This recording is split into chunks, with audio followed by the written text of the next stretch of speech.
ಮೇಷ ಲಗ್ನದಲ್ಲಿ ಹುಟ್ಟಿದ್ದಾರೆ, ಮೀನ ರಾಶಿಯಲ್ಲಿ ಹುಟ್ಟಿದ್ದಾರೆ, ರೇವತಿ ನಕ್ಷತ್ರ. ಈಗ ಸದ್ಯಕ್ಕೆ ಶುಕ್ರ ದಶೆ 28ರಿಂದ ಸ್ಟಾರ್ಟ್ ಆಗುತ್ತೆ, ಕೇತು ದಶೆ ನಡೀತಾ ಇದೆ. ಪ್ರಶ್ನೆ ಯಾವುದ್ರಲ್ಲಿ ನೋಡಬೇಕು?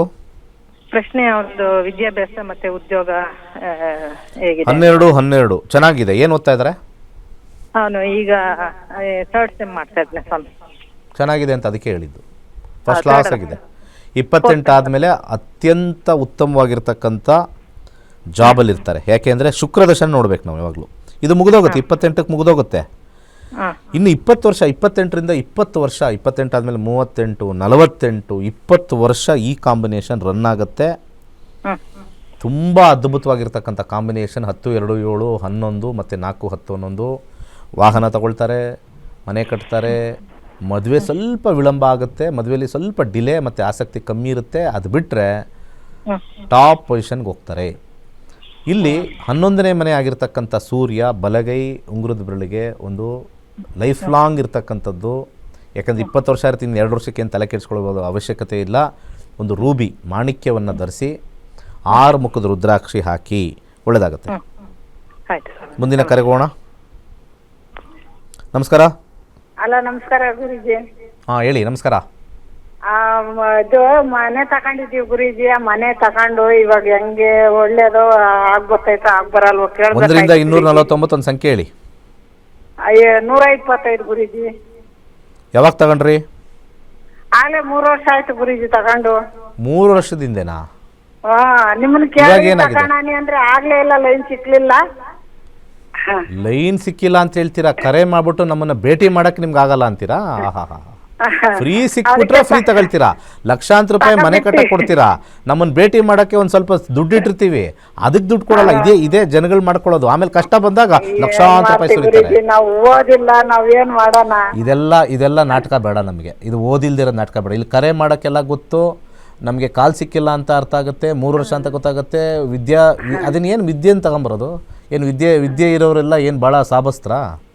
ಅಲ್ಲಿ ವಿದ್ಯೆ ಮಾಡಿರೋರೆಲ್ಲ ವಾರ್ ಮಾಡ್ತಾವ್ರಲ್ಲ. ಓದಕ್ಕೂ ನೀವು ಮಾತಾಡೋದಕ್ಕೂ ಏನಮ್ಮ ಸಂಬಂಧ? ಆ ಸಂಬಂಧ ಇಲ್ಲ. ಈಗ 3 ವರ್ಷ ಆದ್ಮೇಲೆ ಏನು ನೋಡ್ಲಿ ಇಲ್ಲಿ ನಾನು? 3 ವರ್ಷ ಆಗಿದೆ, ಏನು ಮನೆ ಮಾರಿ ಅಂತ ಹೇಳ? ಏನು ಮಾಡ್ಬೇಕು ಹೇಳಿ? ಅಲ್ಲ, ಅದೇ ಮನೆಗೆ ಹೋಗ್ಬೇಕು ಅಂತ ಇದ್ದೀವಿ ಗುರುಜಿ. ಅದೇ ಹೆಂಗೈತು ಅಂತ ಕೇಳೋದು. ಹಿಂದ್ ಹೋಗ್ಬೇಕು ಹೆಂಗೆ? ನಿಮ್ದೇ ಮನೆ ಅಲ್ವಾ? ನೀವೇ ತಾನೇ ಕಟ್ಟಿರೋದು ವಾಸ್ತು ಪ್ರಕಾರ? ಅಲ್ಲ ಗುರುಜಿ, ಯಾವ್ದೋ ಬೇರೆ ಯಾರ್ದು ತಗೊಂಡಿದ್ದೀವಿ. ಯಾರು ತಗೊಂಡಿದ್ರು ಕೂಡ ನೀವೇ ತಾನೇ ತಗೊಂಡಿರೋದು ಅಂತ ಅವಾಗಲಿಂದ ಹೇಳ್ತಾರೆ. ತಗೊಂಡಿರೋದು ನಾವು. ಯಾರ ಹೆಸರಲ್ಲಿ ತಗೊಂಡಿದ್ದೀರಾ? ನಮ್ಮ ಮಗಳ ಹೆಸರು ಗುರುಜಿ ಪ್ರಮೀಳಾ ಅಂತ. ನಿಮ್ಮ ಮಗಳಲ್ಲಿ? ಮಗಳು ವಿದ್ರಾಶ್ವತ್ತ ಚೌಳೂರಾಗೈತೆ ಗುರುಜಿ. ಮತ್ತೆ ಅವ್ರು ತಾನೇ ಕಾಲ್ ಮಾಡಬೇಕು. ಅವ್ರು ಅದೇ ಲೈನ್ ಸಿಕ್ಲಿಲ್ಲ ಅಂತ ಅವ್ರು ಈ ನಡುವೆಲ್ಲಾನು ಹಿಂಗೆ ಇದು ಮಾಡಿ ಇವತ್ತು ಲೈನು ಸಿಗಲ್ಲ. ಬಂದು ಗುರುಗಳನ್ನ ಭೇಟಿ ಮಾಡೋಕ್ಕೆ ಸೋಂಬೇರಿತನೂ ಇದೆ.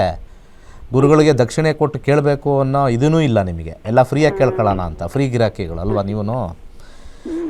ಈಗ ನಮಗೆ ಸೀರಿಯಸ್ ಆಗಿ ಲೈಫಲ್ಲಿ ನಮಗೆ ಸೀರಿಯಸ್ ಆಗಿದೆ. ನನ್ನ ಮನೆಗೆ ಹೋಗ್ಬೇಕಾ, ಅಲ್ಲಿ ಏನೂ ಆಗಬಾರ್ದು, ನನಗೆ ಅಲ್ಲಿ ಯಜಮಾನ್ರದ್ದು ಜಾರ್ ಬಿದ್ದು ಲಕ್ಷಾಂತರ ರೂಪಾಯಿ ಖರ್ಚು ಮಾಡಬಾರ್ದು, ಇವೆಲ್ಲ ಇದ್ದಾಗ ಒಳ್ಳೆ ಜ್ಯೋತಿಷ್ಯರ ಹತ್ರ ಹೋಗಿ, ತಿಳಿದವ್ರ ಹತ್ರ ಹೋಗಿ, ನಕ್ಷತ್ರ ನಾಡಿ ಕಲ್ತಿರೋರ ಹತ್ರ ಕೇಳ್ಬಿಟ್ಟು ಹೋಗಿ. 65,000 ಜನ ವಿದ್ಯಾರ್ಥಿಗಳಿದ್ದಾರೆ. ನನ್ನ ಹತ್ರನೇ ಬನ್ನಿ ಅಂತ ಹೇಳ್ತಾ ಇಲ್ಲ. 65,000 ಜನ ಅವ್ರು ಕರೆಕ್ಟಾಗಿ ನೋಡಿ ಹೇಳ್ತಾರೆ ಯಾವ ಥರ. ಅದಕ್ಕೆ 65,000 ಜನ ಇರೋದು. ನಕ್ಷತ್ರ ನಾಡಿ ಅಂತ ನಾನು ಎಲ್ಲರಿಗೂ ಹೇಳ್ತೀನಿ, ನಕ್ಷತ್ರ ನಾಡಿ ಕಲ್ತಿದ್ದೀನಿ ಅಂತ ಹೇಳ್ಕೊಳ್ಳಿ ಅಂತ. ಒಂದು 10% ಹೇಳ್ಕೊಳ್ಳೋದೇ ಇಲ್ಲ. ಅವರೇ ಗುರುಗಳಾಗ್ಬಿಟ್ಟವ್ರೆ, ಅವರೇ ಇದು ಅಂತ ಹಾಕೊಂಡ್ಬಿಟ್ಟವ್ರು. ನಾವೇನು ಮಾಡೋಕ್ಕಾಗಲ್ಲ. ಈಗ ಇಲ್ಲಿ ಸೂರ್ಯ 2027ವರೆಗೂ ಇದು ಆಯ್ತಾಯಿತು. ಕಟ್ ಮಾಡಿ ನಾನು ಮಾತಾಡ್ತೀನಿ. ಇಲ್ಲಿ ಬುಧನ ಒಂದು ಅಂಶದಲ್ಲಿ ಮತ್ತು 5 ಅಂತ ಬಂದಾಗ ಆ ಮನೆಗೆ ಹೋದರೆ ಖರ್ಚು ಜಾಸ್ತಿ. 5ನೇ ಮನೆ ಬಂದರೆ ಭಾಳಕ್ಕೆ ಕಷ್ಟ. ಯಾವಾಗಲೂ ಅಷ್ಟೇ. ನಾನು ಬೇಕಾದ್ರೆ ತೋರಿಸ್ತೀನಿ ನೋಡಿ. ಇಲ್ಲಿ ನಾವು ಪ್ರಾಪರ್ಟಿ ಅಂತ ಹಾಕ್ತೀವಿ. ದಶಾದಲ್ಲಿ 5, 10, 5, 10 ಬಂದಾಗ ಆ ಮನೆ ನಿಮಗೆ ಆಗಬರಲ್ಲ ಅಂತ ಗ್ರಹಗಳು ಹೇಳಿದ್ದಾವೆ. ಆಲ್ರೆಡಿ ನೀವು ಹೋಗಬೇಕು ಅಂದರೆ ಹೋಗಿ ಸಫರಾಗಿ ಏನು ಮಾಡೋಕ್ಕಾಗತ್ತೆ? ಏನೂ ಮಾಡೋಕ್ಕಾಗಲ್ಲ. ಇಲ್ಲಿ ಸೂರ್ಯ ದಶಾ ನಡೀತಾ ಇದ್ದಾಗ 5-10 ಕಾಂಬಿನೇಷನ್ ಬರಬಾರ್ದು, ಏಳಿಗೆ ಆಗೋದಿಲ್ಲ. 5-10 ಕಾಂಬಿನೇಷನ್ ಯಾವ ಗ್ರಹದಿಂದ ಬಂದಿದೆ ಅಂತ ನೋಡೋಣ. ಆ 5-10 ಕಾಂಬಿನೇಷನ್ ಬುಧನಿಂದ ಬಂದಿದೆ ಅಂದರೆ ನರ್ವಸ್ ಪ್ರಾಬ್ಲಮ್ ಬರುತ್ತೆ. ಓಕೆ, ಮತ್ತೊಬ್ಬರಿದ್ದಾರೆ ಕಾಲರು. ನಮಸ್ಕಾರ, ಮಾತಾಡಿ. ಹಲೋ, ಹೇಳಿ. ಪುಷ್ಪ ಅಂತ ಹೇಳಿ. ಮಗಳು ಮದುವೆ ಕೇಳಬೇಕಾಗಿತ್ತು. ಹೇಳಿ. Date of birth? Date of birth ಬಂದು ಡಿಸೆಂಬರ್ 5, 5 ಡಿಸೆಂಬರ್. 1999. ಹ್ಞೂ 11:20 ರಾತ್ರಿ ಮೈಸೂರು. 11:20 ರಾತ್ರಿ. ಮೈಸೂರು. ಹುಟ್ಟಿದ ಊರು ಯಾವುದು? ಮೈಸೂರು. ಮೈಸೂರು. ಈಗ ಹುಡ್ಕಕ್ಕೆ ಶುರು ಮಾಡಿದ್ದೀರಾ? ಹಾ, ನೋಡ್ತಾ ಇದೆ.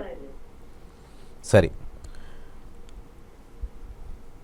2028ವರೆಗೂ ಶನಿ ದಶೆ ನಡೀತಾ ಇದೆ. ಶನಿ ದಶೆಯಲ್ಲಿ 2028ವರೆಗೂ ಗುರು ಭುಕ್ತಿ, ಶನಿ ಮತ್ತು ಗುರು ಕಾಂಬಿನೇಷನ್ ನೋಡೋಣ.